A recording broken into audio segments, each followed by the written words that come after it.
umaga. Amen.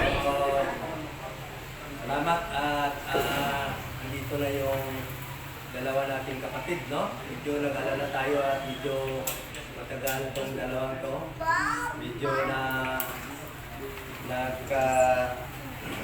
naman natin, pagka medyo na matanda, hindi na maganda yung pakiramdam, no? Kaya nag-alala tayo.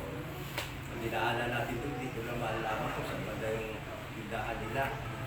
So, ready natin yung iba natin mga kapatid na wala ngayon. Siguro masasama ang pakiramdam.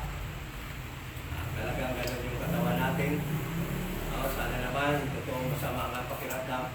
Kasi mahirap yun eh. Alam natin na frail talaga itong katawan natin, no? Ano ba yun? Yung parang susceptible sa mga sakit. Okay? Kaya nga, pasalamat tayo at meron tayong katawan doon sa heaven. 2 Corinthians chapter 5, verse 1, anong sabi? Na after this body will be dissolved, no? Pagkatapos dito mamatay, meron tayong body sa heaven, hindi gawa ng earthly na mga material, kundi mismo ang Diyos ang gumawa na pinipreparar sa atin doon sa langit. Hindi yan pupunta dito sa lupa kung di tayo aakyat doon. Sa time ng rapture, kukunin tayo ng Panginoon dito, kasama yung mga namatay na ng mga believers in this dispensation of the grace of God, yung na-save sa Gospel ni Paul, sa panahon ng mystery program, at dadalhin tayo doon sa langit by way of rapture or caught up.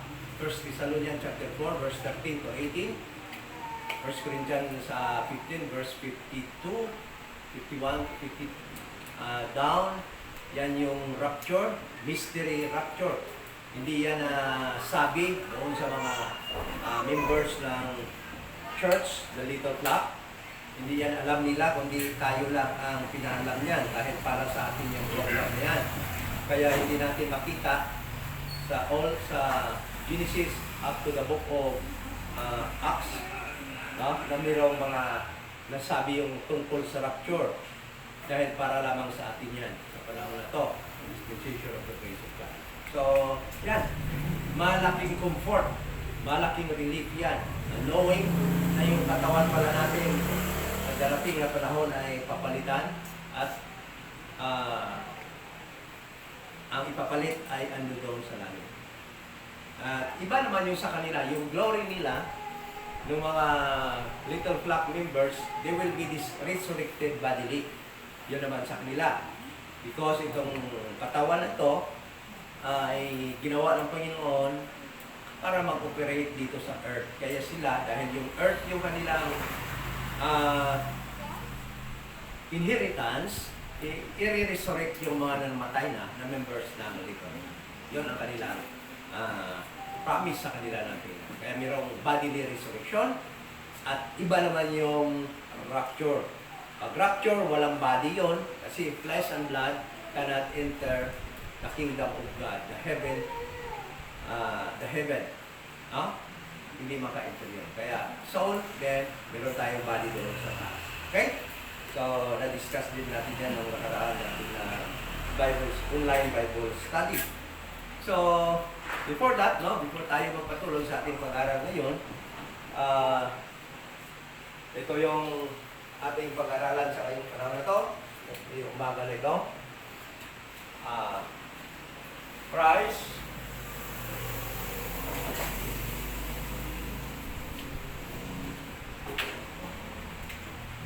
final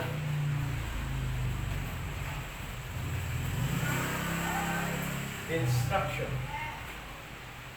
Bakit ba umano ito? Paliwanag ko pa dito. Final instruction dito sa table.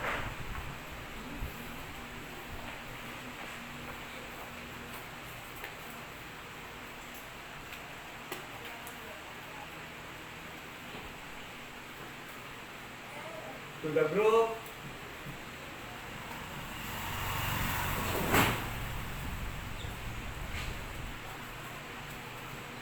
of Peter.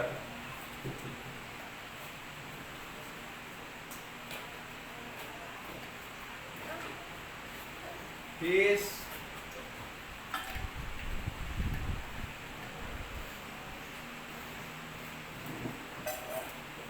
ascension.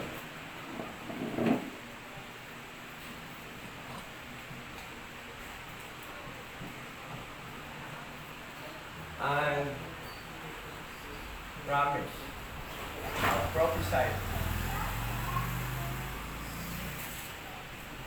Prophesied. Return. Okay?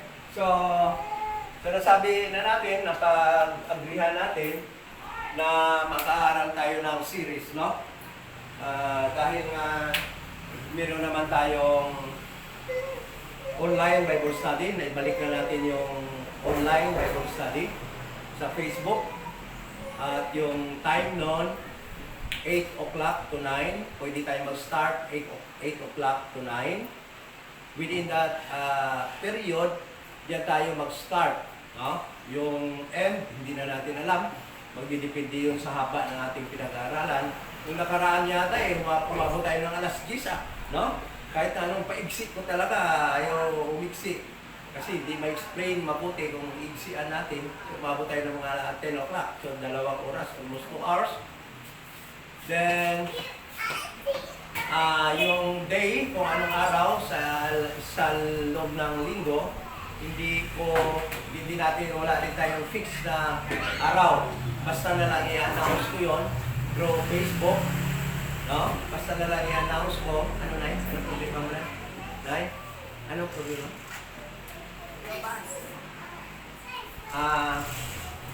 Basta na lang i-announce ko sa pakikuha ng hindi na lang. I-announce ko na lang sa Facebook sa kung kailan, anong araw. Okay?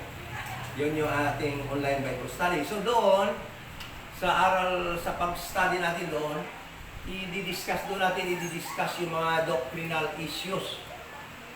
Yung mga doctrinal issues. Dito naman sa study na yun, pwede na 1, 2 o 3 beses o 4 na beses sa isang linggo. I-announce ko na lang. Depende sa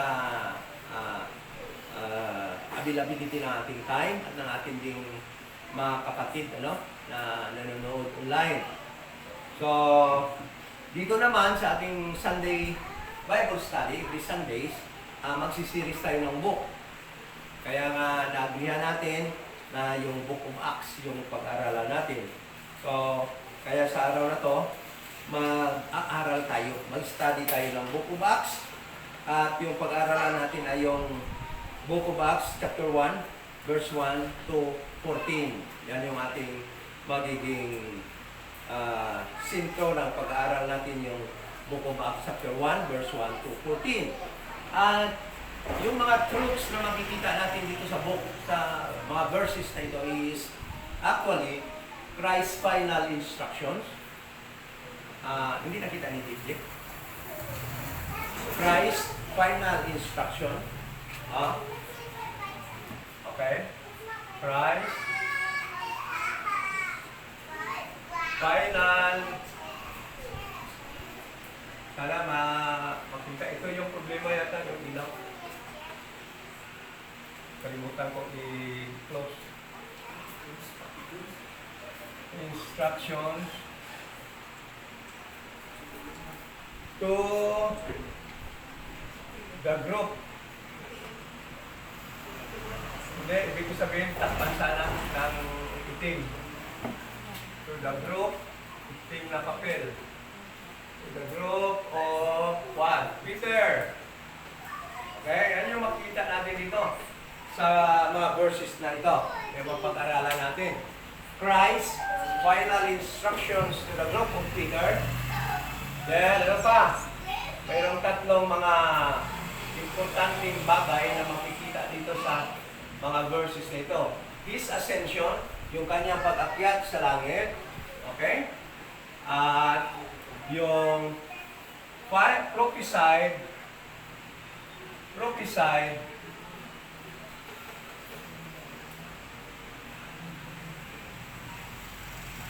his ascension and prophesied return. Diyan natin makikita sa mga verses nito yung kanyang itong mga tatlong bagay na ito na pag-aralan natin at makikita natin dyan. Okay? So,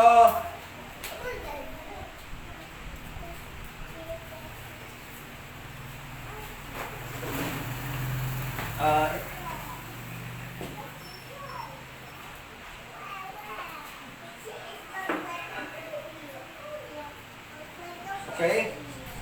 So before that, bago tayo magpatuloy sa ating pag-aral, let us pray. Amay nga balaan, Lord, sa umaga ito, nagpapasalamat kami at binigyan mo pa ng extension ng aming mga buhay upang kami po ay makapagpatuloy ng pag-aral ng iyong mga salita. Alam po namin na yung will na yung mga salita, yung mystery ay may pakita sa lahat ng tao. At sana po gamitin mo po itong pag-ipon at pagtitipon namin, itong aming pag-aaral na maging paraan upang yung salita madala sa lahat ng tao at makita po ang iyong misteryo, ang iyong kaligtasan, ang iyong gospel sa panahon ito ng dispensation of the grace of God. Alam po namin na yan ang aming mga trabaho bilang mga ambassadors, bilang mga ministers of reconciliation, at salamat na sa opportunity, sa isang pribilehiyo na magamit kami bilang yung mga anak sa panahon na ito sa pag-share na iyong mga salita. Sana po gamitin mo ang pag-aral na ito na edify ang bawat isa. Hindi lamang dito sa amin, na members ng yung church sa ngayong panahon, kundi kahit na po yung mga makapanood online na members of the church, the body of Christ. At sana po yung presensya nila, alam nila, namin, makatulong din sa pag-edify sa amin ng mga nagtuturo ng iyong mga salita. We pray in Jesus' name. Amen. So, yan po ang natin, pag-aaralan natin ngayon. Umpisa natin sa verse 1.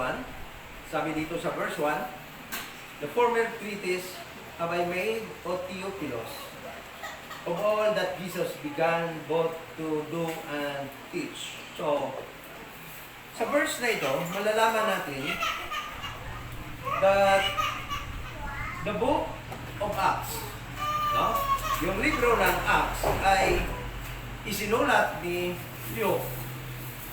Isinulat ni Luke at kanya itong ginagawa because may isang tao na nag-uutos sa kanya. May isang tao na nag-uutos sa kanya na gumawa ng report tungkol sa buhay ni Jesus Christ. Okay? Tungkol sa buhay ni Jesus Christ at kung ano ang mga ginagawa ni Jesus Christ nung siya ay nag-perform ng kanyang ministry, nung siya ay nasa flesh, nung siya ay ipinadala dito sa mundo upang mag-minister ng Jewish people, the nation Israel. At alam natin na yung taong yun ay si Luke at ang tao naman na kanyang gumawa, kung saan gumawa siya ng report, nag-utos sa kanya na mag-research ay walang iba kundi si Theophilus. Okay? Kaya, kung babasahin mo itong Book of Acts, napakaganda kung nabasa mo na rin yung Book of Luke. Kasi itong Book of Acts ay continuation ng Book of Luke. Alam ba natin yun? Continuation ito ng Book of Luke. Okay? So, yung taong yun, na kung saan ginawa ni Luke ang kanyang sulat na ito, na nag-utos sa kanya na gumawa ng research tungkol sa buhay ni Jesus Christ at kung anong pinagagawa ni Jesus Christ, no? In which na-include na yung mga ginagawa ng mga apostles after Christ's ascension, ay walang iba kundi si Theophilus. So si Theophilus ay hindi, ito ay na-mention lamang dalawang beses sa Biblia. Na-mention siya doon sa Book of Luke. Tingnan natin sa Book of Luke, doon na-mention ang kanyang pangalan, at Book of Acts. Okay? Ang sabi dito sa Book of Luke, chapter 1, sabi dito, for as much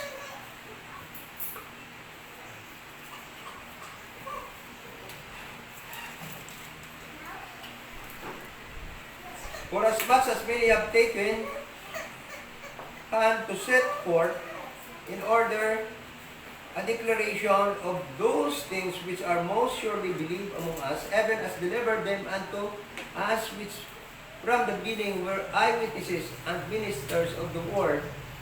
It seemed good to me also, having had perfect understanding of all things from the very first, to write unto you and to thee, in order, most excellent Theophilus.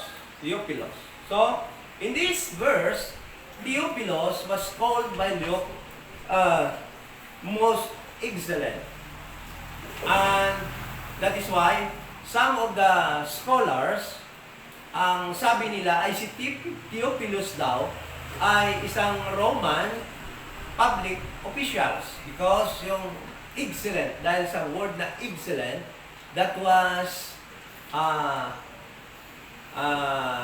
ikinabit sa kanyang pangalan. Okay? So, but some other theologians ay ayaw naman sumakay sa ganong mga theory. Sa kanila naman is na si Theophilus daw ay isang Jew, or hindi talaga matyak kung ano itong si Theophilus, but makilala natin si Theophilus according to the meaning of his name. So the meaning of his name actually is friend of God. Theo means God, and Philos means friend. So actually Theophilus is God's friend. And alam naman natin na in time past, sa panahon ng alam naman natin na in time past, no, Gentiles can never be a friend of God. O, di ba? Alam naman natin na sa Gentiles, sa time ng time past, ang mga Gentiles, ano gani? In time past, you were without God, without hope, without Christ, alien from the covenant of promise, and strangers from the Commonwealth of Israel. So, it is easy to conclude and safe to conclude that Theophilus was not a Gentile. Okay? Although some other people nagsasabi, ng mga theologians, mga scholars, na siya daw ay Gentile. But I do believe that Theophilus was a Jew.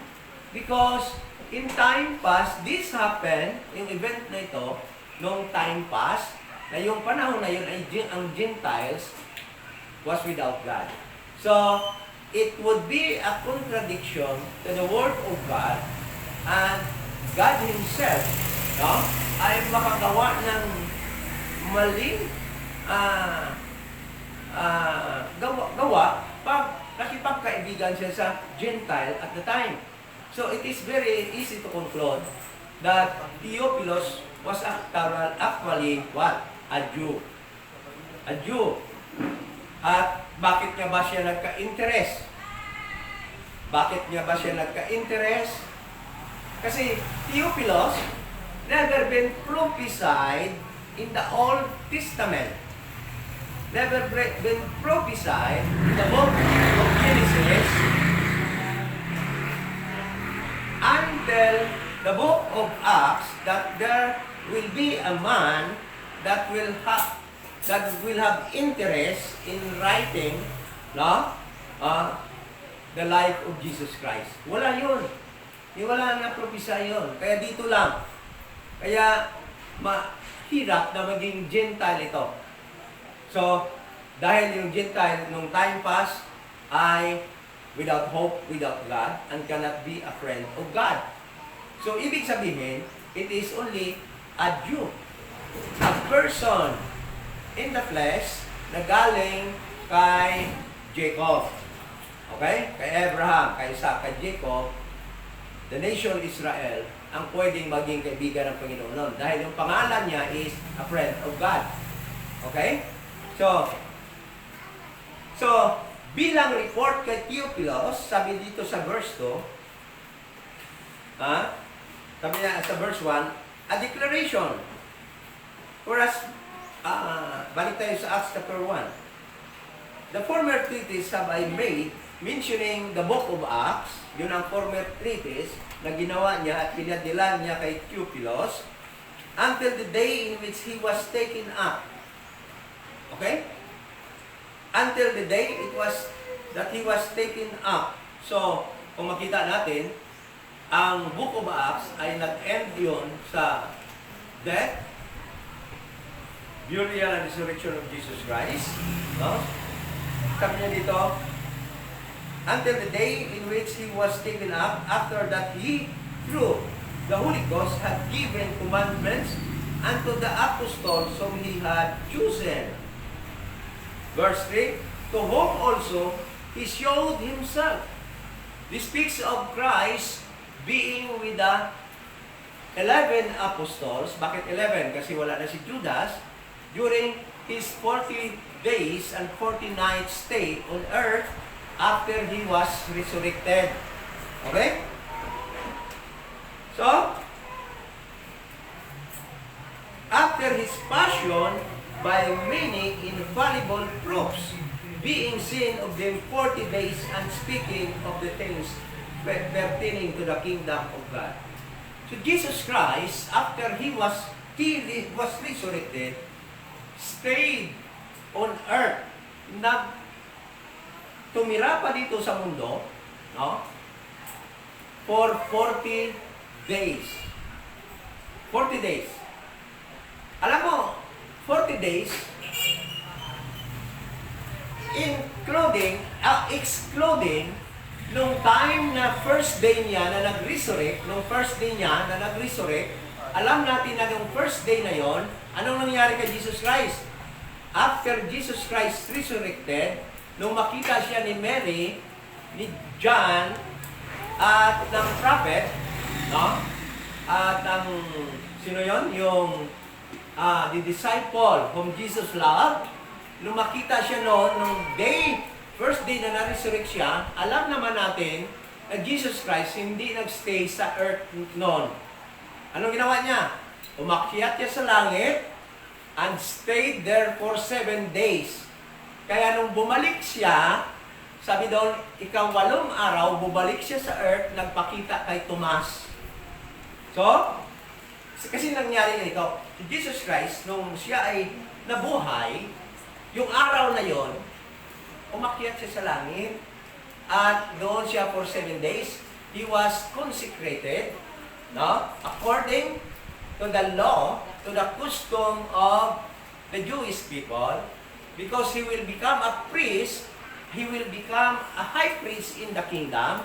Then, he consecrated himself for 7 days. Kaya nga, sabi niya kay Mary, huwag mo muna akong touch me not, because hindi pa ako umakyat sa aking Ama sa langit.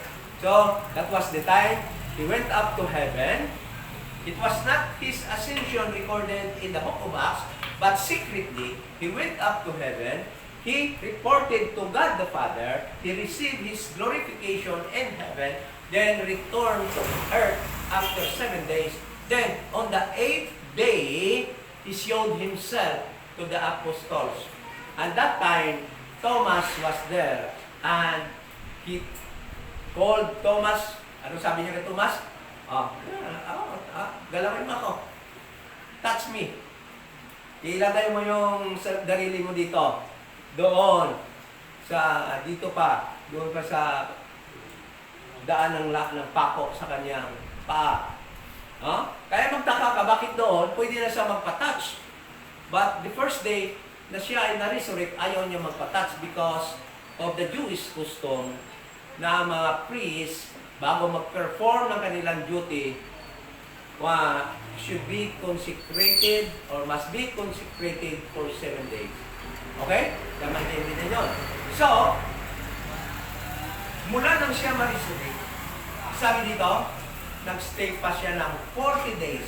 Apart from the 7 days na umakyat siya sa langit, nag-stay pa siya ng 40 days together with His apostles. Alive, resurrected. At ang sabi doon, sabi dito, alive after His passion by many infallible proofs. Anong mga proofs yun? Ano ibig sabihin ng infallible proofs? Ibig sabihin na Jesus Christ's resurrection hindi pwedeng hindi totoo. Bakit? Kasi mga kaibigan, ganito yon. Ang isa sa pinakamahirap paniwalaan na yung patay na buhay muli. Di ba? Bisan subong sa atong panahon, ang pinakabudlay patihan nga ang patay nabuhi. Di ba? Apang diri ginahambal nga tuod gid nga si Kristo buhi kag nabanhaw because of many infallible proofs. Ano ibig sabihin ng infallible? Mga proofs na hindi mo pwede gugon, mga proofs na hindi pwede tinika lang, kundi matuod gid and cannot be proclaimed as lies. Yun ang infallible proofs. Okay? Ano yung mga proofs na yun? Kumain siya kasama ng mga apostoles, tumira siya dito sa mundo kasama ang mga apostoles for 40 days and 40 nights. Alam mo, sa 40 dias na yun, sa 40 days na pagsasama ng mga apostoles at ni Jesus Christ, nang siya ma-resurrect, ano palagay niyo ang ginagawa ni Jesus Christ? Together with those people na kanyang mga apostoles. Anong ginagawa niya? Nag-golf sila? Nagbabasketball? Naglalaro? Nagpipiknik? Alam niyo kung anong ginagawa ni Jesus Christ noong panahon na yon? Sabi dito, being seen of them 40 days and speaking of the things pertaining to the kingdom of God. The kingdom of God is applicable to the church, the body of Christ, church, the little flock. Okay? Kasi dalawang kingdom ni Jesus Christ. Kingdom of heaven, heavenly kingdom, and earthly kingdom.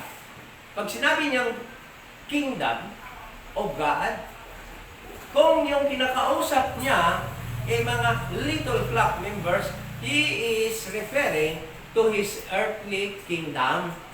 So, ibig sabihin dito, na si Jesus Christ, while He was with the 11 apostles, habang kasama niya yung 11 apostles, yung kanyang tinuturo sa kanila, yung kanyang ginagawa is tinuturuan pa rin niya siya tungkol sa earthly kingdom niya. Ibig kuha natin, hindi nag-aksaya si Jesus Christ ng panahon. When He was with the 11 apostles, hindi siya nag-aksaya ng panahon, hindi siya nag-uyang sa iya panahon, nga nag-picnic lamang siya, upod sa ila, kundi ang ginhimo niya, gina-explain niya, padayon niya hambal ang mga butang parte sa iya earthly kingdom. Okay? And listen to this. That is why, alam nyo, that is why ang mga 12 ka-apostoles, that is why ang mga members ng Little Flock, walang naiintindihan tungkol sa heavenly kingdom of Christ. Bakit? Never nagturo si Christ tungkol sa heavenly kingdom niya na i-inherit ng body of Christ. Yung church na tinatawag BOC or body ni Christ. Ang lahat na tinuturo ni Jesus Christ kina Peter at sa kanyang 11 na kasama ng mga apostoles, including Matthias, ngunit wala pa si Matthias dito kasi hindi pa siya naidagdag, no? Ay pawang mga katotohanan tungkol sa earthly kingdom ni Jesus Christ, kung paano siya magiging hari doon, at kung ano ang dapat gagawin nila bilang mga apostoles habang si Jesus Christ ay aalis patungo sa langit sa kanyang Ama sa langit. No? Kaya kawawa, kaya nakakalungkot na yung may mga nagtuturo ngayon at nagkiklaim pa ng mga ardi na si Peter daw at kanyang mga kasama ay member din ng body of Christ. When in fact, even during Christ, pre-ascension to heaven, during that 40 days and 40 nights, hindi nagtuturo si Jesus Christ ng tungkol sa heavenly kingdom niya na ibibigay sa body of Christ or sa church of this dispensation of the grace of God. Pawang mga aral yon ang kanyang sinasabi tungkol sa kanyang earthly kingdom for 1,000 years that will be given to the Jewish people, the remnant called the Little Flock. So, nakakalungkot na itong mga tao na ito nagkiklaim na mga leaders of our modern time. Ngunit nakakatakot yung mga turo dahil mamimislead ang mga tao to believe that there is only one church. No? Yung itinayo ni Jesus Christ sa Matthew 16 ay iisa lang daw sa church din ngayon in this dispensation of the grace of God. That is a big lie and that is a big wrong doctrine na tinuturo sa mga tao sa ngayon. Okay? Alam mo nyo, malahalata nyo na kaagad, malalaman nyo na kaagad na yung mga tinuturo, yung mga inaasahan, yung expectation at inaasahan nila ni Peter at ang kanyang group, like Abraham, mula pa kay Abraham, ay earthly kingdom na ibibigay sa kanila. Okay? Listen to this. Kami dito, speaking of the things pertaining to the kingdom of God. Kung iisipin ko lang, kasi wala naman ako doon, sa time na yon, o isipin ko siguro magdidinig mo kay Jesus Christ. Peter, ikaw ang mag-lead pag akyat ko mamaya sa langit. Ikaw ang mag-lead na sa grupo, ha? Yan ang magdidinig mo. Ikaw ang mag-lead sa kanila.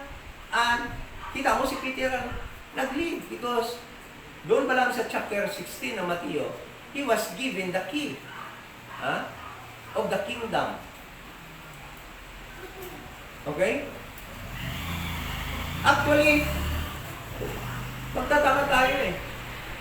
Minsan nga ako nagtataka eh. Bakit mukhang si James na yung kapatid ni half-brother ni Jesus Christ nung nag-lead sa church sa Jerusalem? Alam naman natin yan, yung nangyari, di ba? But still, Peter actually was their leader. But James, makita natin na he was designated to head also ng church in Jerusalem because Peter during the time was being what? Subject ng persecution and Peter, alam naman natin na umalis yan sa Jerusalem para makaiwas sa persecution. Okay? Alam nyo, napriso yun, di ba? Pagka-priso noon, medyo umalis siya muna sa Jerusalem. So, sabi dito, verse 4, and being assembled together with them, commanded them that they should not depart from Jerusalem, but wait for the promise of the Father, which saith he, we have heard of me. For John truly baptized with water, but ye shall be baptized with the Holy Ghost not many days hence.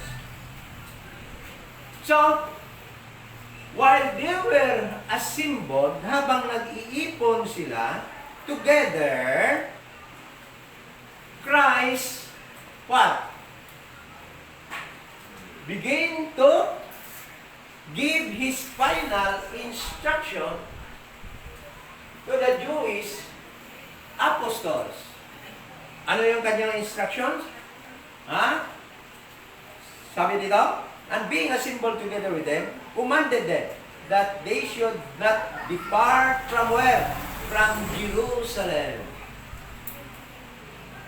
Is this confusing? Kasi minsan, mabasa mo doon sa Matthew, chapter 28, sabi ng Panginoon, go, and go to all nations and preach the gospel, baptizing them, commanding them to obey whatsoever I commanded you. Okay? So, is this a bit confusing? Bakit sabi niya, magtigil muna kami sa Jerusalem? No. No. Bakit? This command was only temporary. Sabi dito, wait for the promise of the Father, say it, ye have heard of me. Sabi ng Panginoon, huwag muna kayo umalis, stay muna kayo sa Jerusalem, hintayin nyo yung promise sa inyo. Anong promise yon? That they will be baptized by the Holy Ghost.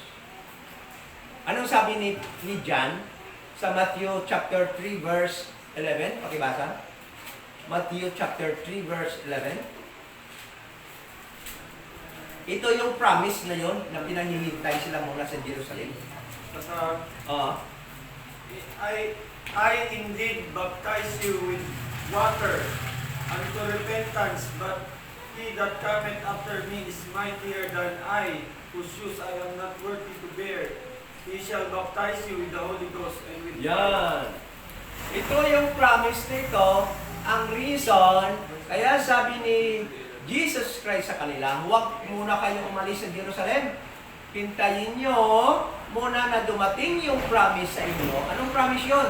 That Christ will baptize them with the Holy Ghost and fire. Okay? Kaya yung Matthew chapter 3 verse 11 is mangyayari na dito. Nangyari yan nung Acts chapter 2. Nung dumating na yung Holy Spirit sa kanila, na-baptize sila, na-join sila sa Holy Spirit, walang tubig na baptism. John, I indeed baptize you with water of repentance, but somebody who will come after me, Him will baptize you with the Holy Spirit and by fire. Alam niyo ba na nangyari na yon? Nangyari yon sa araw ng Pentecost. Noong yung Holy Spirit bumaba mula sa langit at pumasok sa mga remnant, sa mga little flock members during the time. There were 120 of them. Makita natin yan. Okay? So, then verse 5,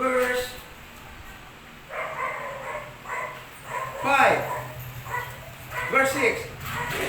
Kaya yung mga apostles,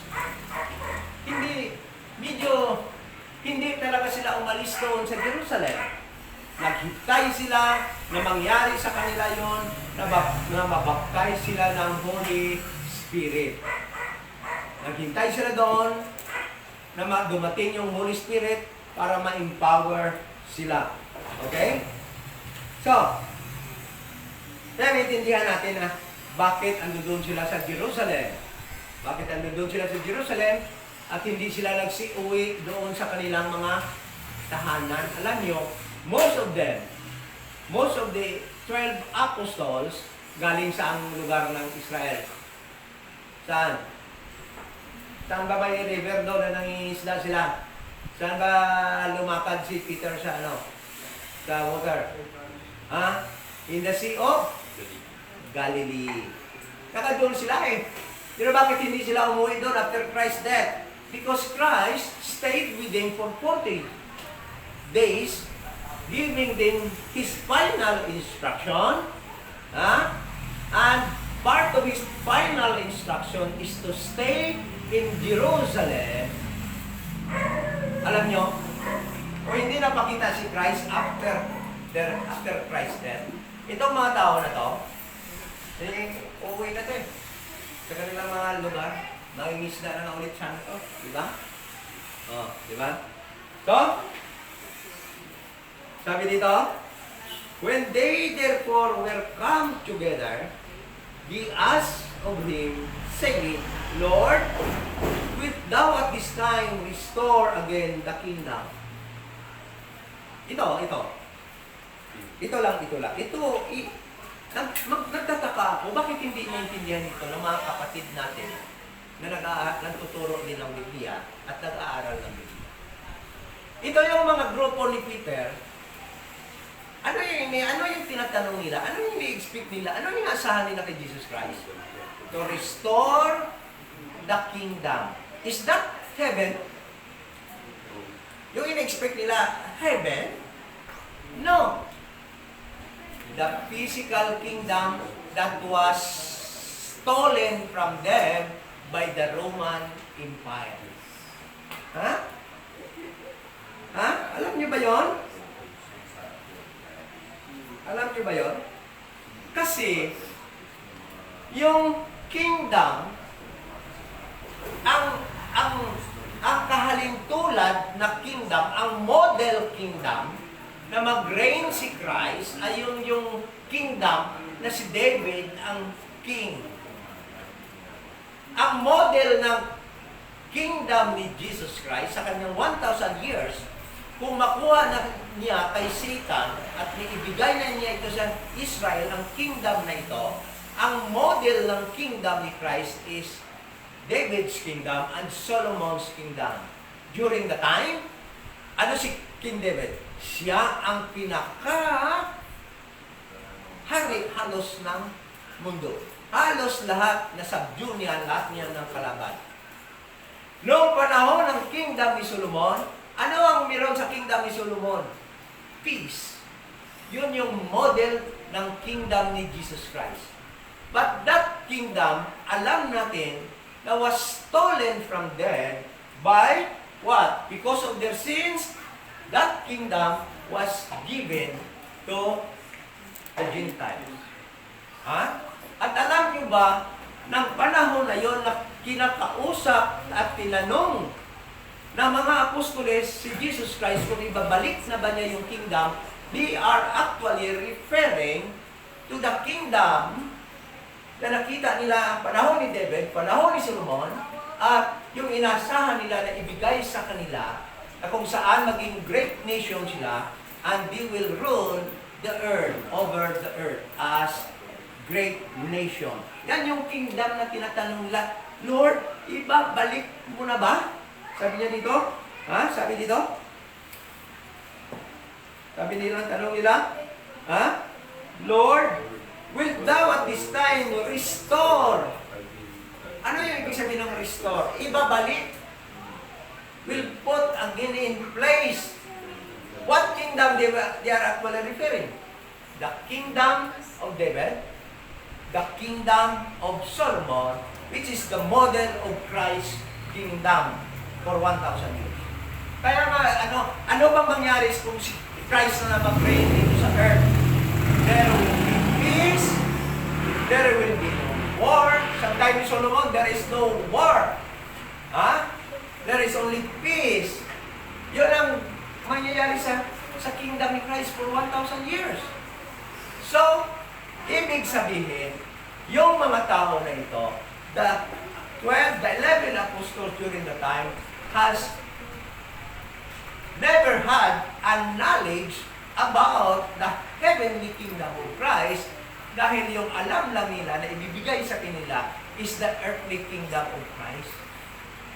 Kaya napakalaking pagliligaw sa mga tinuturuan natin kung sasabihin natin na si Peter at kanyang mga kasama ay aakyat din sa langit at member din ng body ni Christ, the church of this age, the dispensation of the grace of God.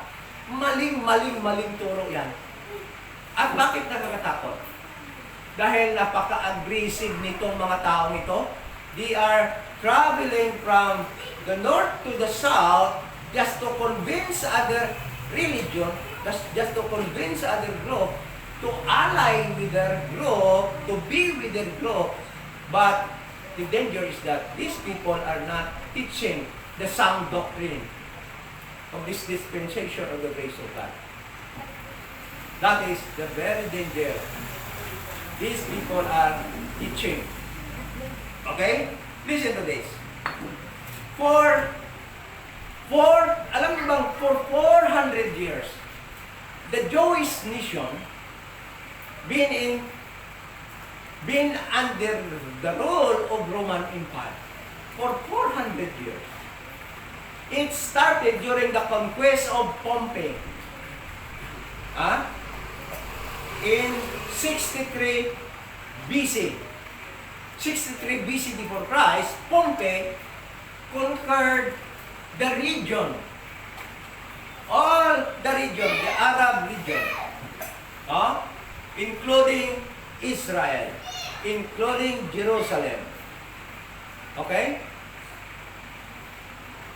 And until the time na tinatanong nila ito, the rule of Roman empires over Jerusalem was about 36 AD, no? 36 plus 65, no? 63 AD. So, merong 37 plus 36. Nagro-roll na sila ng 37 plus 36. 73 years na sila na nagro-roll ang Roman Empire during the time over the region, including Israel. Kaya nung tinanong sila nagtanong itong mga apostolis na yun, gano'n nakahaba yung role nila. Kaya sabi nila, Lord, ibabalik nyo na ba? Ba't alam nyo? Yung 60 plus na reign na yun, 30, 70 plus, no? Nadagdagan pa ng sobra pa? Ng 300 years pa. Hindi natapos yun. Hanggang nga nag-scatter lahat ng mga Hudyo, 70 AD, nung sinalakay sila ni Titus, nawala na nga sila doon. Diba? Okay? And ang rule ng Roman Empire during the time, West and Eastern Roman Empire, halos tumagal ng 400 years. So, nung tinanong nila yun, kung ibabalik na sa kanila yung kingdom, listen to this. Anong sagot ni Jesus Christ? Verse 7, and he said unto them, it is not for you to know the times or the seasons which the Father hath put in His own power. Listen to this. Dahil itong, ito, paano wala ilang atulan? Ano nasin sa ilang lakan ako? Ang atutulang ba eh? Nasigya po sa ilang lakan. Ang ito, grabe ba? Okay man, araman? Ang grabe nasigila ito sa umat ko. Okay? So, sabi ni Jesus Christ, nung tinanong siya, kung ibabalik na, sabi ni Jesus Christ, it is not for you to know the times or the seasons which the Father hath put in His own power. Does it mean Jesus Christ, hindi niya alam ito o ayaw lang niya sabihin? Ha? Ano sa palagay niyo? Ano lang taon niyo? Kabalo si Jesus Christ o... Wala. Ha?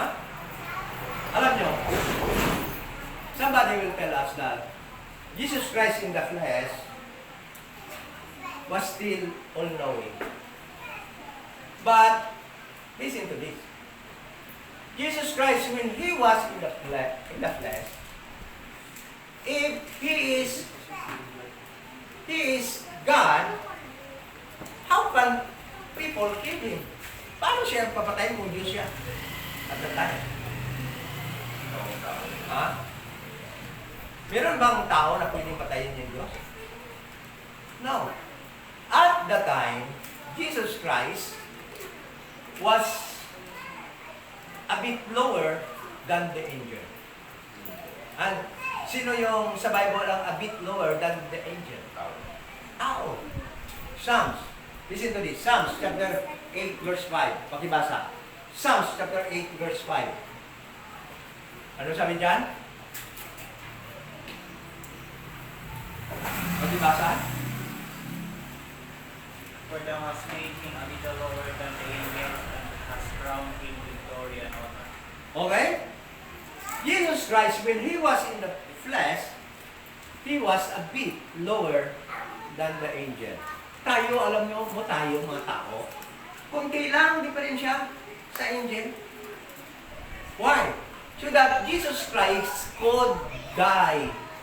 Dahil kung manatili siyang Diyos, hindi siya mamamatay. Hindi mababayaran yung kasalanan natin. Kailangan niyang bumaba galing sa kanyang pagka-Diyos at bumaba sa level ng tao, a bit lower than the angel, so that He could die and pay for our sins. At sa kanyang kalagayan ni Kristo, there are things that God hid only unto Himself. And that is the dispensation of the grace of God. Diba?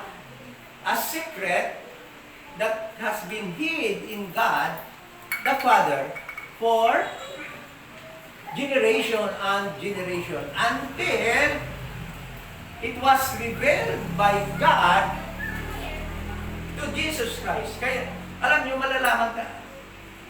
Hindi natin yan nabasa sa Biblia, pero alam natin na nalaman niya ni Jesus Christ ang tungkol dyan, sa dispensation of the grace of God na yan.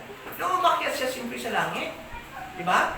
Kaya nga alam nyo, dito, ang expectation ng mga apostoles, even Jesus Christ, when He was in His ministry to the Jewish people, that the kingdom was at hand. Anong ibig sabihin ng at hand? That the kingdom should be given to the Jewish people if they only believe that He is their Messiah, He is their King, He is the Son of God, and proclaim it to the Jewish people by confessing publicly, this is the Son of God. This is our Messiah. This is the Christ. That is how they should confess publicly Jesus Christ. As quoted by Paul in Romans chapter 10 verse 9 to 10. Ganon yung kaligtasan nila dapat. Ngunit, hindi nga nila ginawa yon. Kaya, alam nyo, Christ Himself, si Kristo mismo, ang pagkakaalam niya ng when He was still here, nung hindi pa siya umakyat sa langit, that the kingdom is about to be given to the Jewish people.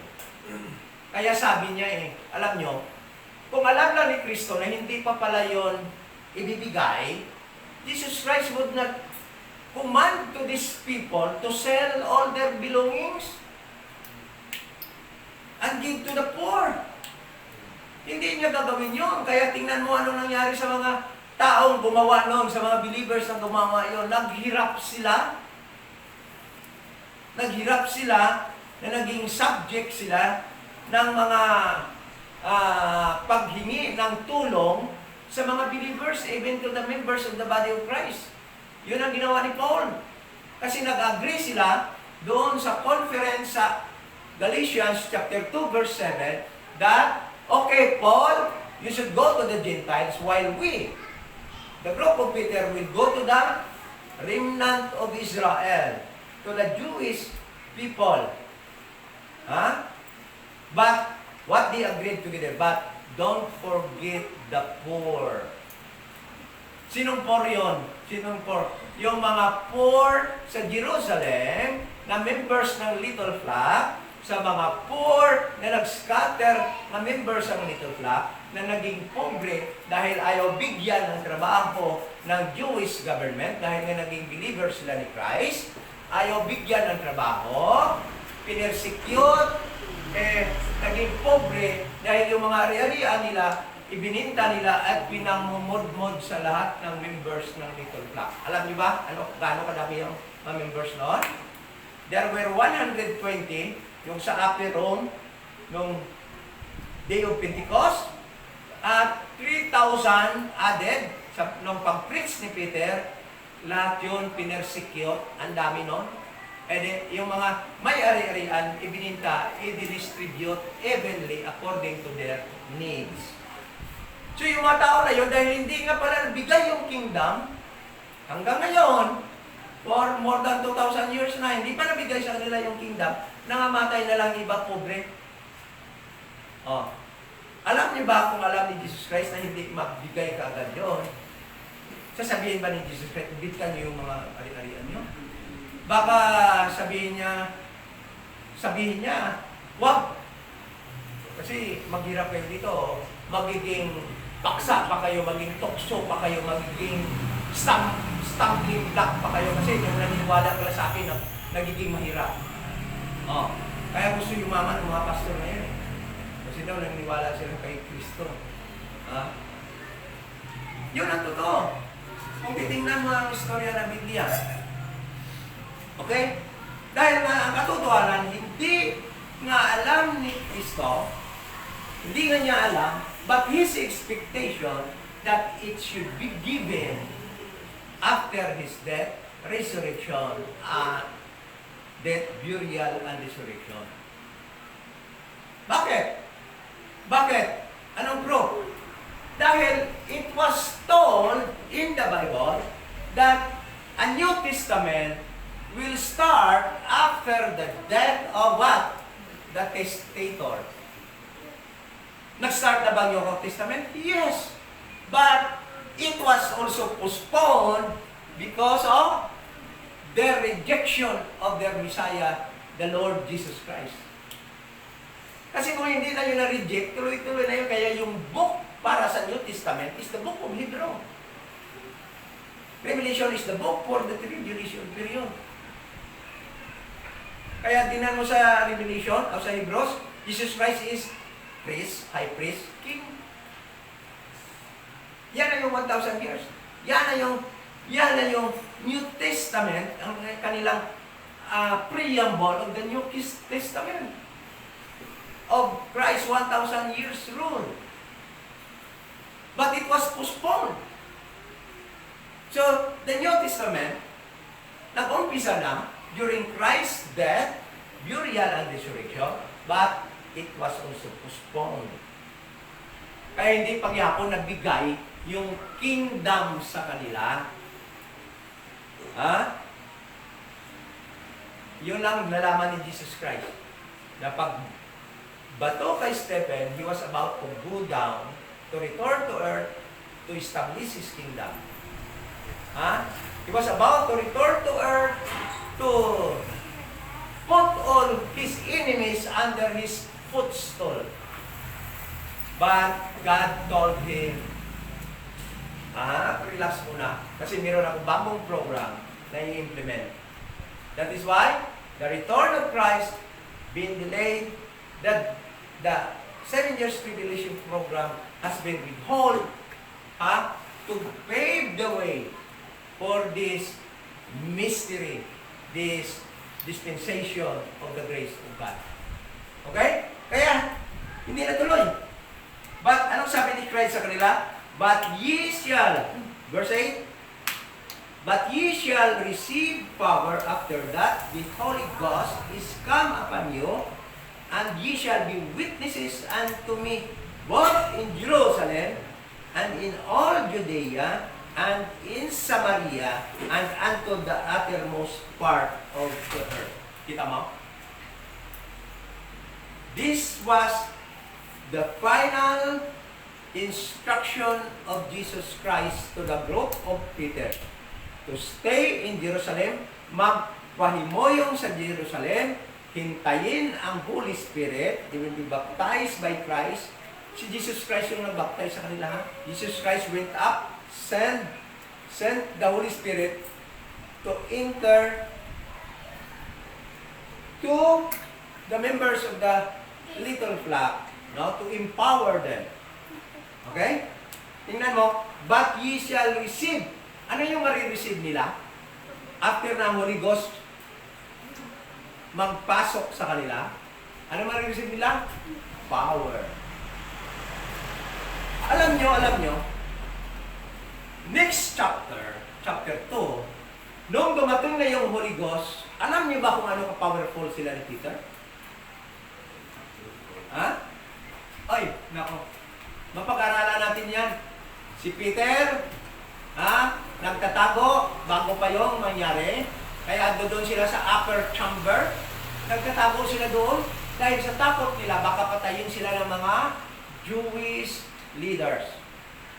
Kasi nga, pinatay na nga yung leader nila, Jesus Christ.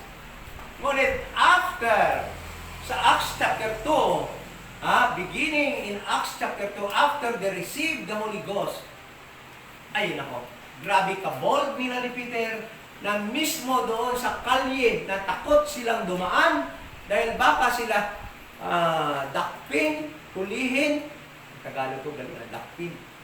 Hulihin, doon mismo sila nag-preach ng gospel of the kingdom. Walang takot. Bakit? They are already empowered. May power na sila.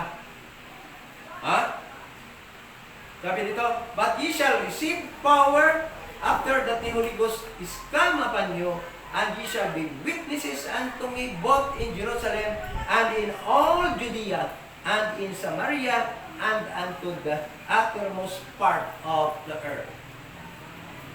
Alam mo, yung command na ito, walang kaibahan. There is similarity in Christ's command in Matthew chapter 28 and Mark chapter 16. Merong similarity ito, to preach the gospel to the uttermost part of the earth, to all nations, and to all every creature. Alam mo, at this moment of time, Jesus Christ, hindi pa niya alam na there is a program that His Father will insert. Kaya nung sinabi niya yun sa Mateo, preach the gospel unto all creature, He was actually referring to all people of the world.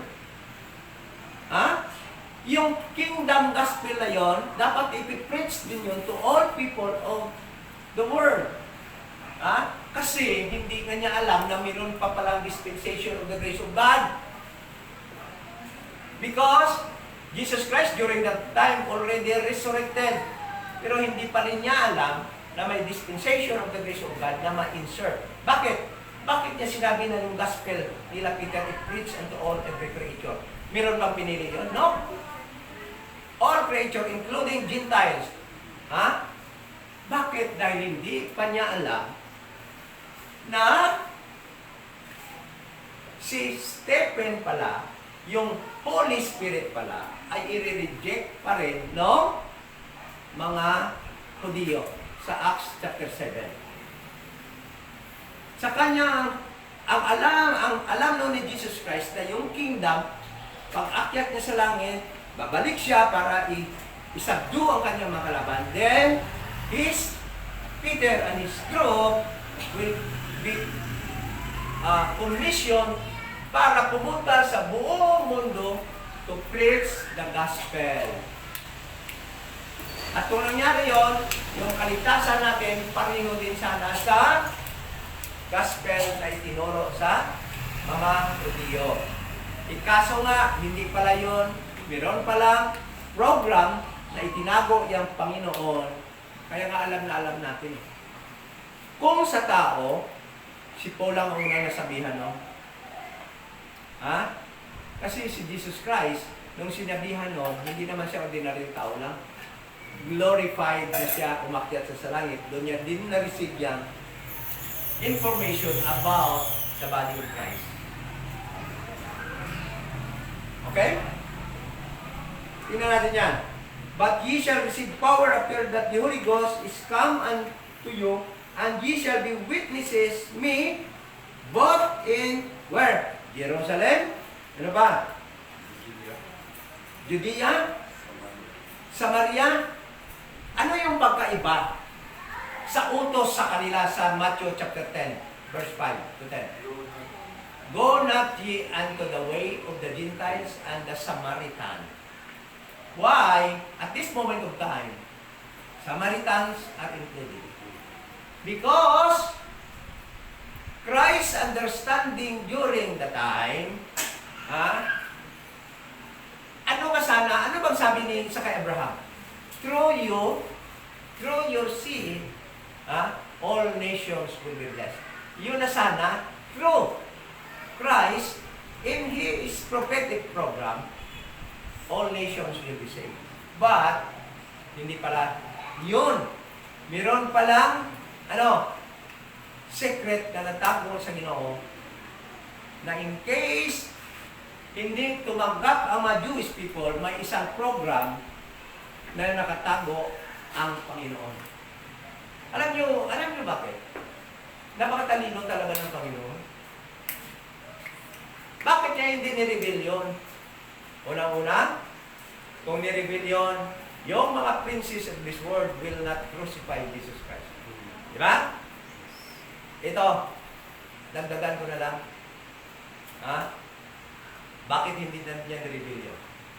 Kasi, kung tumanggap yung mga Hudyo, Nation Israel sa Acts chapter 7, tuloy na. Through the prophetic program, ma-bless na yung mga Gentile nation. Di ba? So, walang question dahil wala namang na-prophesy na mystery program na i-fulfill ang God. Napakatalino talaga ng Panginoon. Eh dahil nga hindi sila tumanggap, the prophetic program been postponed and God introduces the new program which is the mystery program. Okay? So sabi niya, kasama ng Samaria. May dispensation of the grace na of God na ba ito? Bakit kasama na ang to the uttermost part of the earth? Bakit kasama na lahat ng tao? Bakit kasama ng Samaria na sabi niya na dati hindi? Kaya tingnan mo, si Stephen, si Philip, pumunta sa Samaria. Di ba? Ang dami na naligtas doon, ang mga Hapju. Because during the time, they were already commanded to what? Preach in Jerusalem, preach in Judea, preach in Samaria, and even to the uttermost part of the earth. Because at the time, God is about to cleanse the Gentile nation. Yan yung vision ni Paul sa Acts chapter what? Ano chapter? Yun, chapter 10. Nung maligtas si Cornelius.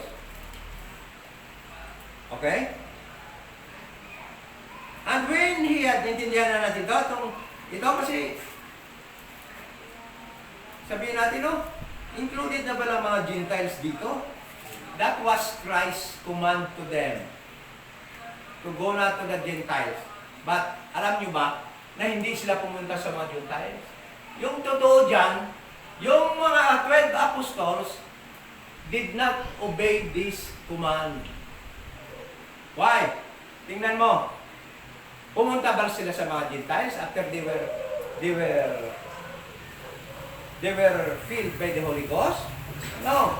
Acts chapter 11, verse 9. Sabi dito, Now, they which were scattered abroad upon the persecution that arose about Stephen traveled as far as Phoenix and Cyprus and Antioch, preaching the word none but to the Jews only. Ang mga naglapta ng mga Hudiyo na nagkadto sa mga Gentile nation, hindi din naman nag-preach doon sa mga Gentile. Sino yung binawalihan lang nila? Yung mga Hudiyo din lang. Actually, these people disobeyed the command of Jesus Christ. The command was for them to go to Samaritan, which was not included before Christ's death, burial, and resurrection, to the uttermost part of the earth. But these people, nanatili kasi yung pagkaano nila, yung pagka-choosed nila. Ayoko sa mga Gentiles. Kaya nga medyo galit sila kay Paul, nung si Paul na kasi yung primary audience ni Paul was Gentiles. No? So, that was Christ's final command to them. And verse 9, and when he had spoken these things, while he beheld, he was taken up, and a cloud received him out of their sight. For a while. Mag-ano nga tayo, medyo mag-isip. Ilagay natin yung sarili natin doon. Doon tayo sa panahon ng umakyat. Kausap natin si Jesus Christ kunyari. Mas bigla na lang si Jesus Christ kinuha, umakyat pataas. Ano kagandang panoorin? Ano ka-fascinating yung makikita mo, Jesus Christ lumulutang, umaakyat. Sabi nila wala daw power ng gravity. Wala naman talagang gravity. No? Umaakyat, pasaka sa langit. Then, kinain ng clouds hanggang mawala na siya. Alam niyo, meron akong nabasa sa Bible na halos kaparino nito. When the angel of the Lord was taken up to heaven by fire. Meron akong kagaya din yan sa Bible na nabasa. At habang binabasa ko yun, kinukumpare ko kung paano umakyat si Jesus Christ. And alam niyo ba yun na ako naniniwala na yung lugar na yun, iisa lang kung saan si Christ umakyat, doon sa Mount of Olives, doon din umakyat yung angel of the Lord nung kausap siya ni Manoah at ng kanyang asawa. Tingnan natin, i-compare natin how fascinating these verses are. Okay? Let's read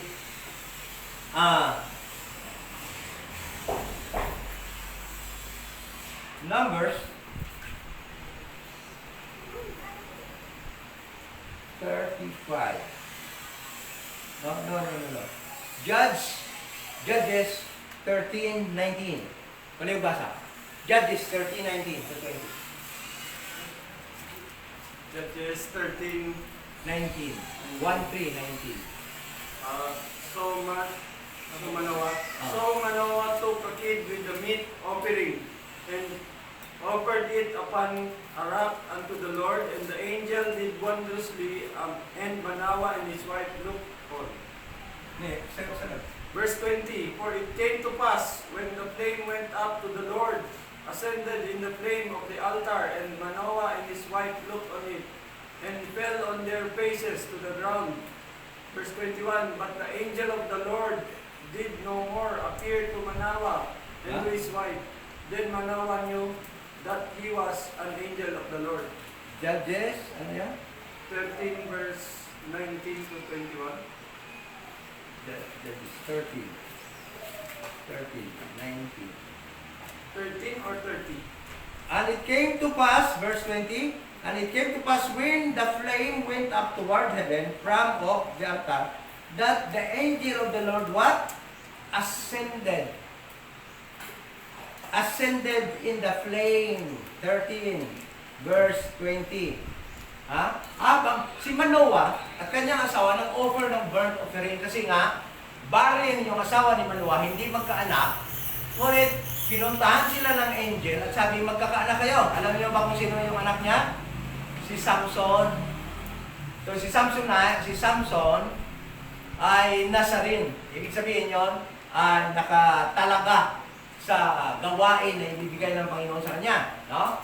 So, nagpasalamat sila sa angel, nagbigay sila ng offering, at habang nag-offering sila sa bato, yung apoy, habang sinusunog nila yung offering nila na kid or bata pa na lamp or candle, ano nangyari?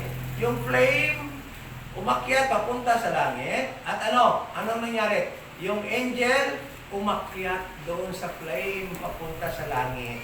Yun yung ginawa niyang sakyan papunta sa langit. Kaya makikita ko yung similarity paano si Jesus Christ umakyat sa langit. Paano? Kung bakit ko kinukot tong verse ito.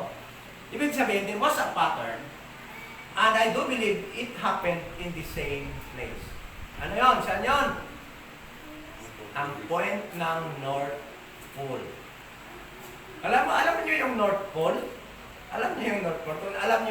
Kung kayo naniwala sa Earth na flat, alam niyo ba kung saan yung North Pole? Ang center ng Earth. Ano doon? Mount of Olives. Diyan yung door. Diyan din yung si Jacob, nakita niya yung ano yon? Yung stair na nagbababa, akyat baba yung mga angel. Same place. So, kaganda nun. So, doon nakita nila si Jesus Christ at the time, Jesus Christ, sabi dito, and while they looked steadfastly toward heaven, and when they had spoken these things, while they beheld, he was taken up, and a cloud received him out of their sight. Verse 10, and while they looked steadfastly toward heaven, as he went up, behold, two men stood by them in white apparel. The same thing, nung panahon na yun, meron ding angel of the Lord.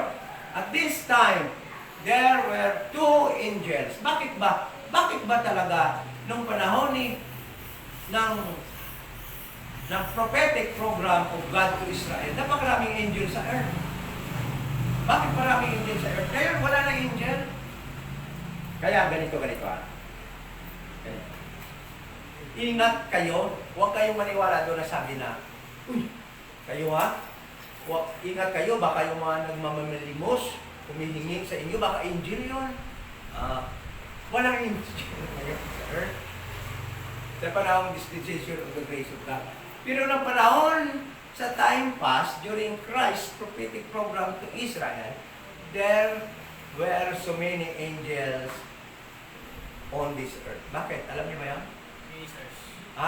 Ministers. Because angels were tasked by God to minister the Jewish people.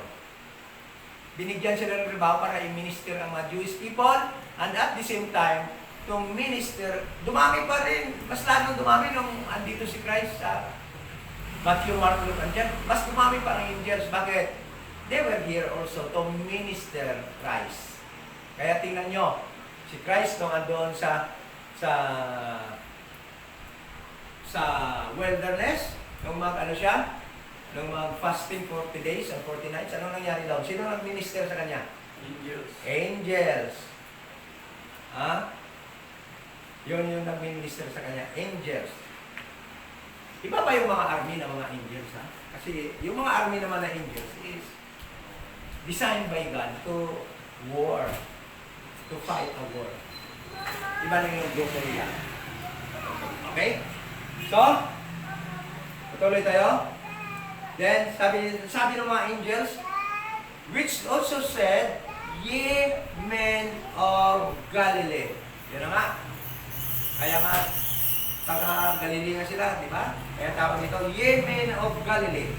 Why stand ye gazing up into heaven? Question mark. The same Jesus which is taken up from you into heaven shall so come in shall you come in like manner as ye have seen him go into heaven. So, this is now the promise of the prophesied return of Jesus Christ. Okay? So, verse 1. Verse 1 up to verse 8 was Christ's final instruction to the group of Peter. Then, chapter 1, verse 9 to 10 was Christ's ascension. Then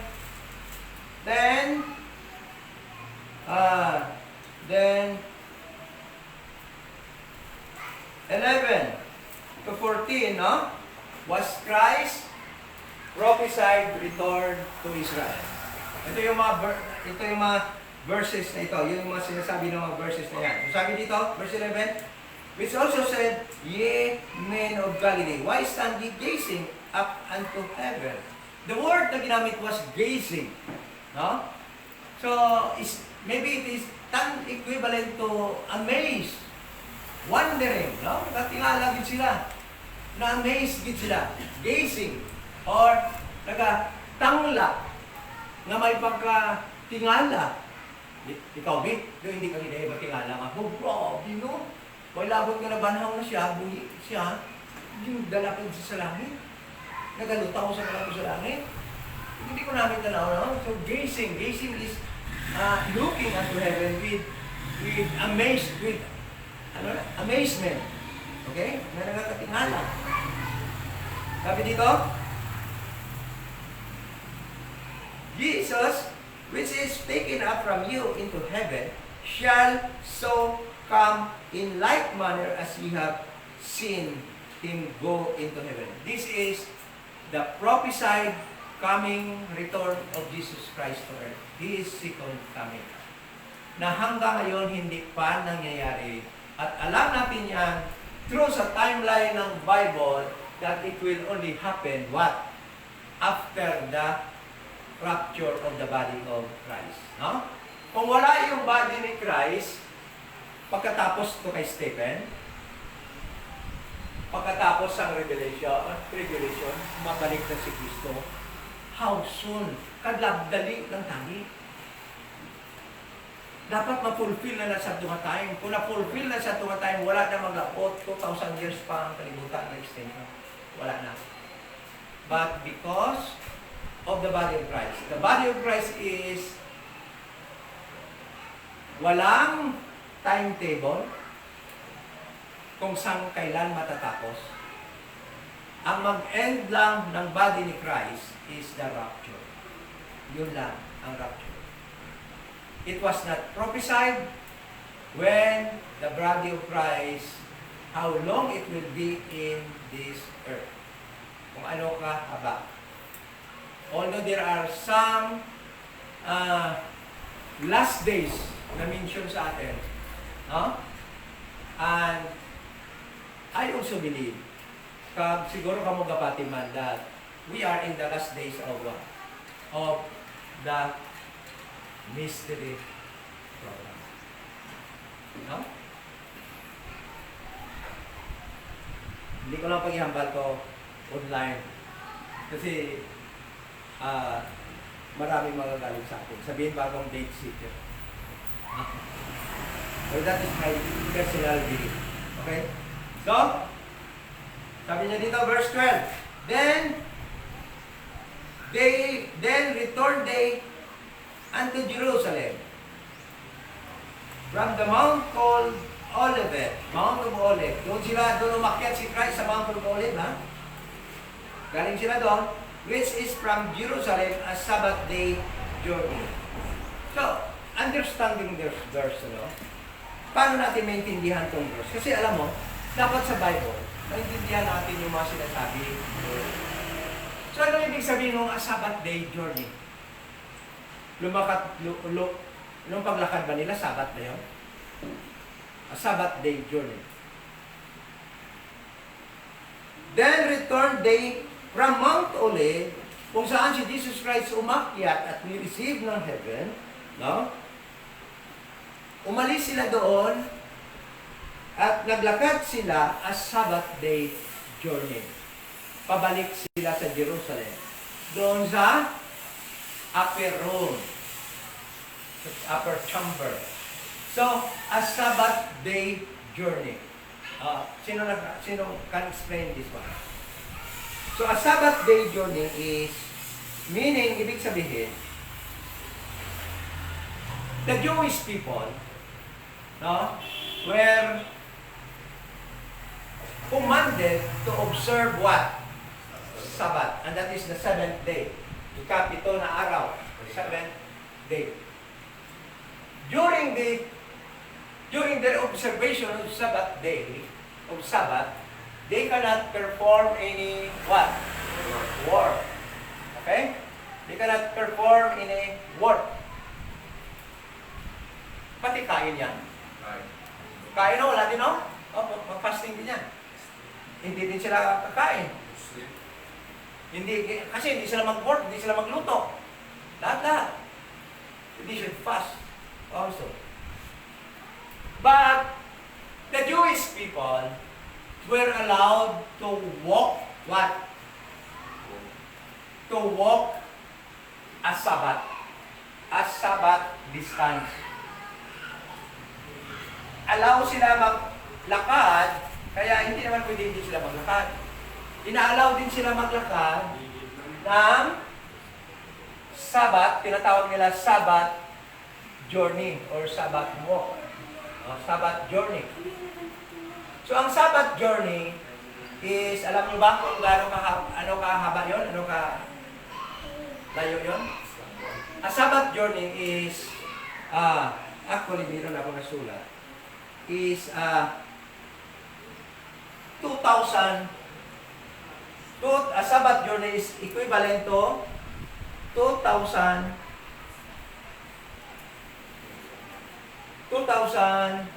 cubit. That is their computation, 2,000 cubit, which is equivalent to 1 to 1.2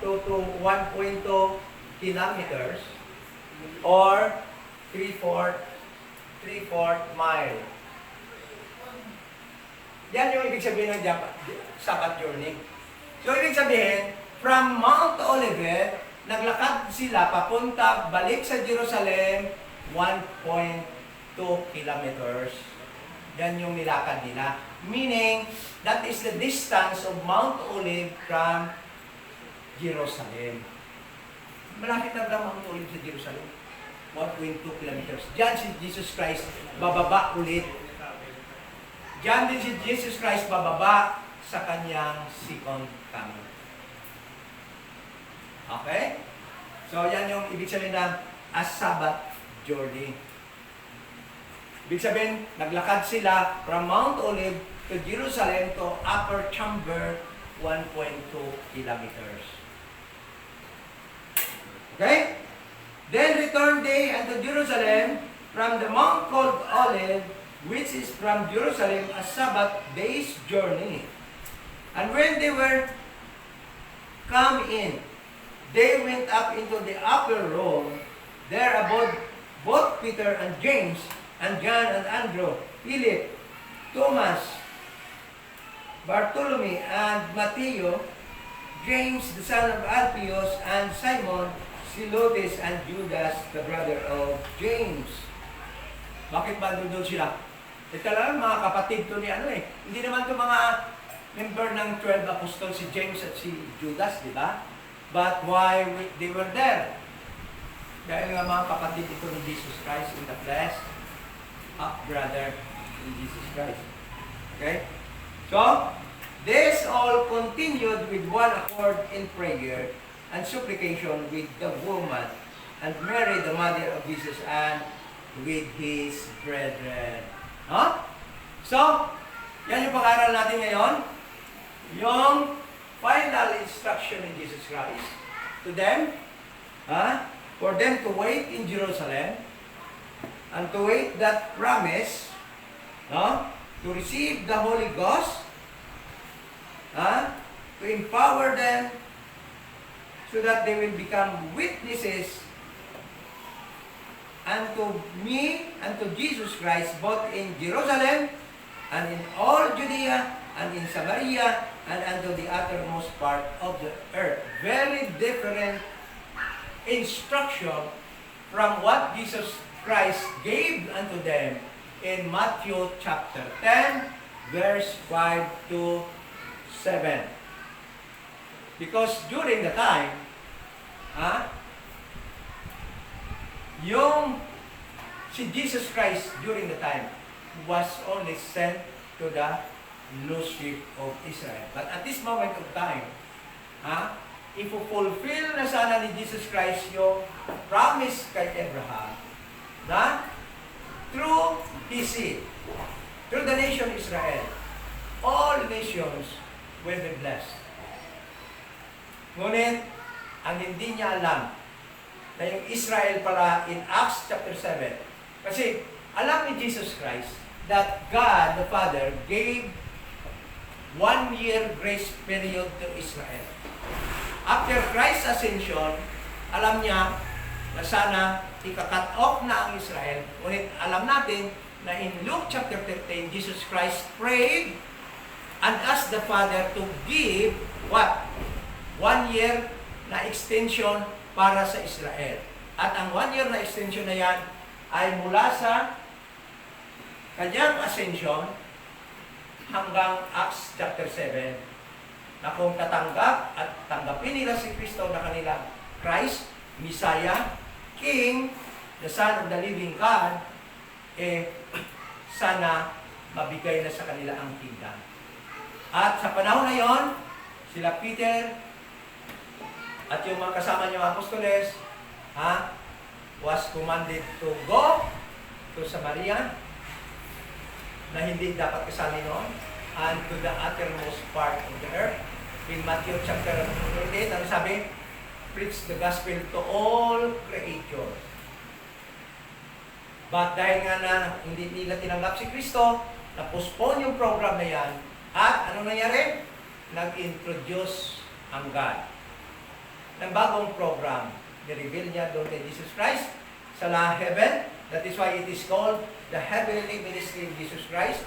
Then Jesus Christ went back to earth and saved Paul on his way to Damascus and revealed to Paul the new program called the dispensation of the grace of God, which was kept secret since the world began. And this program has a different instruction from God's prophetic program to Israel. Kaya nga, mababasa mo dito sa kay Paul, ang mabasa mo kay Paul, lain man hambal dito ni Kristo, lain man dito sa Matthew, Mark, Luke, andyan, lain man dito iban sa Book of Acts. Kaya nga man, kaya ang dispensation of the grace of God that was later revealed to Paul, ay mayroon ding separate instruction para sa ngayon. Okay? So sana naintindihan natin. First Sunday na aral natin sa ating series na pag-study ng Book of Acts. Next Sunday, yung magiging topic natin is the replacement. How Judas was replaced. Kung paano si Judas napalitan. Kasi importante din to. Bakit? Kasi maraming mga churches ngayon, mga denomination, na hindi naniniwala na si Matthias yung ipinalit. Na si Matthias yung ipinalit kay Judas. Si Paul daw. Kasi kaya nga kung si Matthias daw, naging trisi na yung apostolis kasi andyan pa daw si Paul. Sa kanila si Paul daw ang tama. Si Matthias daw, tao lang yung nagpili, sila lang ni Peter, hindi daw Panginoon. Whereas si Paul daw, si Kristo mismo bumaba, pinili si Paul. So maling turo na naman yon, maling turo na naman yon. Kaya dapat natin yan mapag-aralan at ma-i-announce ang study natin para ma-debunk natin yung mga aral na ganon. Kasi kung tama yon na si Matthias ay hindi tama na apostol, mali na yung Bible. Hindi na dahil maniwala dito kasi andyan niya nakasulat na siya yung ipinalit eh. And his replacement was because there was a prophecy in the Old Testament. And that is very biblical. And his replacement actually was according to the Word of God as required by the Word of God. Ang hindi kasi nila alam na iba talaga yung si Apostle Paul. Gusto nila isalin si Paul kay Peter para sabihin nila isa lang yung church ni Peter at ni Paul. Ano yon? Replacement theology. Para yung turo nila maging tama, kahit mali. No? So, kawawa naman si Matayas. Binabaliwala ng mga teachers, mga leaders ngayon. Kawawa naman si Matayas. No, Matias, ay pinalit kay Judas is legitimate replacement. He belongs, he is counted with the 12. He is legitimate apostle to the Jewish people, and he will sit with Peter and his group as member of the 12 judges of the Jewish people. Okay? Sana maganda aral natin, no? Maganda itong book of Acts na pag-aaralan. Okay? So, any question? Meron ba tanong? Kung meron tanong, yung mga may tanong online, pakisulat lang dyan sa comment section at try natin na masagot mamaya. Meron naman tayong ano ngayon? Meron tayong Q&A ngayong hapon. 3 o'clock? 3? Oo, pwede din naman. Hindi ba masyadong hapon na yan? Punta tayo. Depende sa iyo, Brad. Kaya i-announce mo lang kung anong oras. Pwede naman sa gabi nila. Kaya lang sa gabi, fixing ka lang eh. Hindi. Wala akong parang mamayang gabi wala. Medyo 2 o'clock na lang. 2 o'clock na lang yung Q&A. 2 o'clock para medyo... Hindi, announce na lang 2 o'clock. So, any question? Brad, Jerome? Question? Masama yung tingin mo sa akin eh. Baka may tanong ba? Pag wala pong ayos sa taas. Ay, galing. Si Manong, daw ano sinusubo, ano kanina, fresh. No? Fresh. Kung sa baptist pa, revive. Revive. So, pray niyo yung mga kapatid natin sa sa Metropolis, ha? Oo. Kung bisitahan niyo, pwede din. Baka nagtampo. Huwag kayong magtampo kung magsabi dito na meron tayong magbigay tayo ng kasi baka baka natampo dahil dun sa kayo blood sa oil. Naman. Tutuhanan na lang tayo. Tutuhanan na lang. Para tayo mga baby.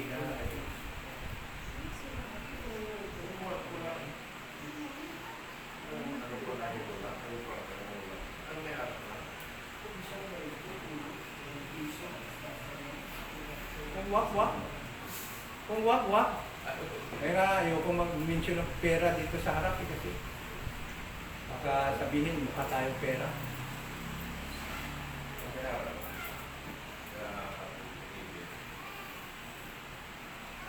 Hindi sa akin totoo, yung totoo.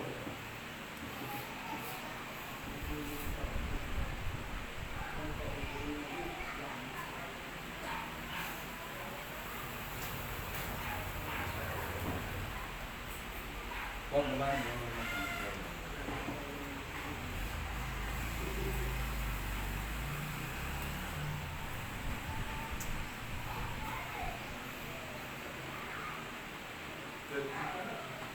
Okay? Wala nang tanong? Let us close in prayer. My Lord, gabalaan, salamat din sa study, salamat sa mga pag-aaral, aming napag-aaralan ngayon, salamat sa salita. Lord, pray namin na kung saan man mga problema, sana mapasaan namin at maging totoo kami sa aming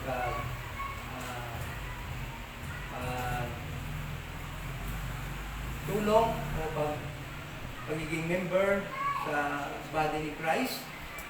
Alam namin na may mga bagay din na dapat namin gawin at yung pagtulong sa pag-edify ng body. And alam din namin, Lord, na sometimes meron din mga bagay na gagamit kami ng aming mga financial, aming pera upang makatulong din sa body.